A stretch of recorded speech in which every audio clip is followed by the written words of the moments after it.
back to J Street Ramblings. My name's Brandon, and this is a channel where you get to listen to me talk about things that hopefully you'll find interesting. And I'm pretty excited about today's video.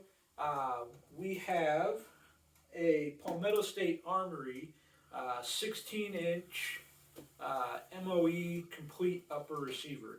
And I'm pretty excited about this one. This one isn't actually mine. This is my dad's upper receiver for essentially his first AR-15. And I figured I'd share with you guys what are you getting in a PSA complete upper receiver in 2022.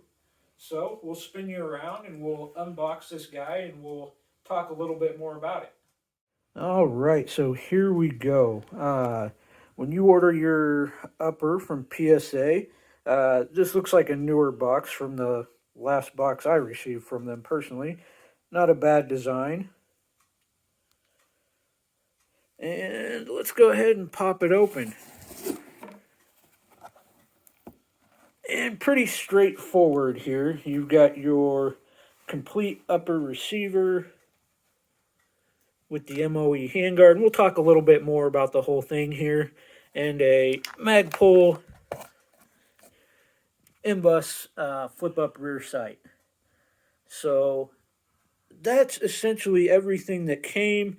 I don't know if it was intentional or an oversight on PSA, but there were no stickers, no owner's manual for the upper or anything like that. So that's what we get in our box. But that said, we'll flip around again and we'll talk a little bit more and go through that upper receiver in a little bit more detail. What do you get in 2022? All right, so in a little bit more detail, your MOE 16-inch 5.56 complete upper. We're starting off here with just your standard A2 Birdcage flash hider, which all in all is a pretty decent, it's kind of your classic M4 look.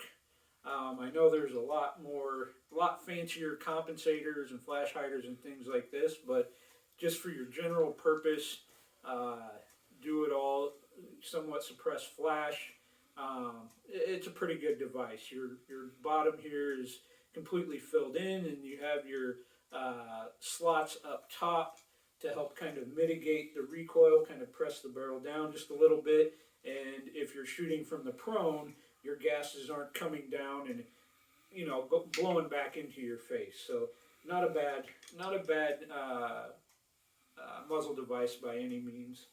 So moving on, the barrel itself is a 16-inch, and forgive me for looking down at my notes, but 16-inch nitride finish barrel made out of 4150 chrome moly vanadium.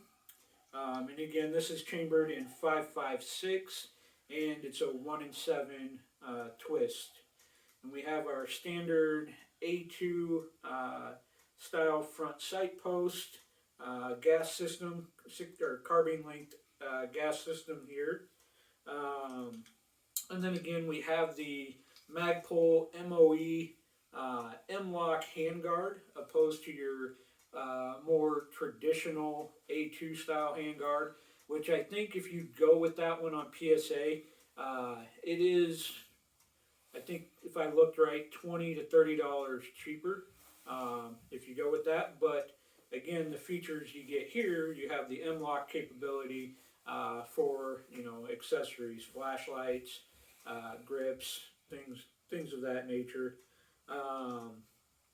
The upper receiver itself does have the forward assist and the dust cover, your standard mil-spec charging handle here.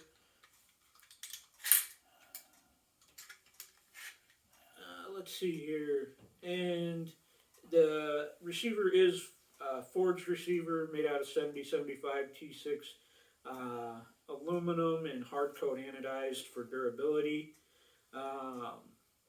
Let's see here. And then our bolt carrier group, you can kind of take a look at that here.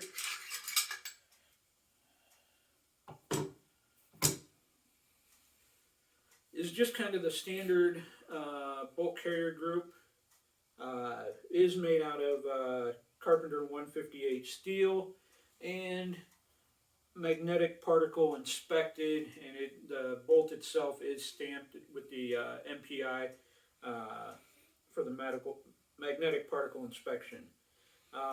Gas key hardened to USGI specs, and grade 8 hardened screws in the gas key, and pretty decent staking on that gas key. I don't know if I can get close enough to the camera where you can get a quality view of that with the lighting, but the staking isn't too bad at all.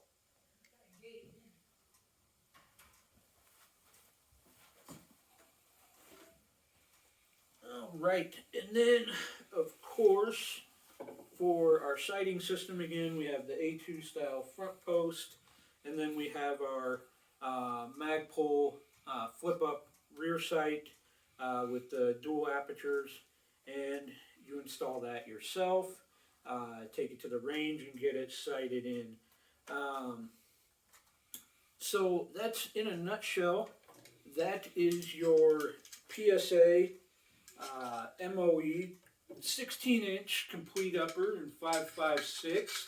A pretty good quality upper receiver, especially for the cost, and that's essentially PSA's overall goal, is essentially to build good quality products for those that support the Second Amendment, and get those out into your hands, like I say, at an affordable rate. And what the next question is, what are we planning on attaching this to? And I will go ahead and show you that as well. We do have a lower receiver for that guy. And I think Dad made a pretty good choice with that one as well, going with the Aero Precision lower. And it is the complete lower. And Aero did give us a sticker. There's that. And you can, of course, Aero gives you plenty of options. You can get a strip lower, you can get a complete lower, you can get it with the standard GI buttstock. But we got the Magpul buttstock. We've got the Aero curved trigger guard, so a little bit more spacing. And that's kind of what we were looking for too, because eventually he's going to get a 350 Legend upper on here, so that he can use it during deer season in Iowa here. So in the wintertime, get a glove finger into that trigger guard right there pretty easily. And then we also did get the Magpul pistol grip on here, and that's the setup we're going to run. So we'll go ahead and slap these together and let you know what the fit's like. All right, so we are fully assembled here, guys. Again, the Palmetto State Armory upper and the Aero Precision lower. And I do have to say, it's a pretty good fit. There's really, not a lot of play at all in between the upper and lowers. So Aero and PSA are a pretty decent combo here. But final product here, kind of your traditional M4 look, but definitely not a bad start. A lot of room to accessorize if you want to going forward. But our next step will be to get that M-bus rear sight on here, and then get that sighted in. Might take you guys along for that journey. I've got some other ideas comparing a couple of different budget uppers between Dad's PSA here, my Smith & Wesson M&P, which is a 1 in 9 twist, and then my oldest son has a Davidson Defense. I want to make sure I said the right company. Davidson Defense 16-inch 1 in 8 twist. So again, each twist rate is designed to handle essentially different bullet weights. but we might just do some short range, and when I say short range, 100 yards and under comparisons, and see how they like different ammos compared to each other. But just a potential future video idea. Let me know if you like that, or what you might like to see in comparison to budget rifles, and we'll see what we can do about getting some videos together. But that's, I think, concludes our video for today. As always, thanks for tuning in, and until we see you next time.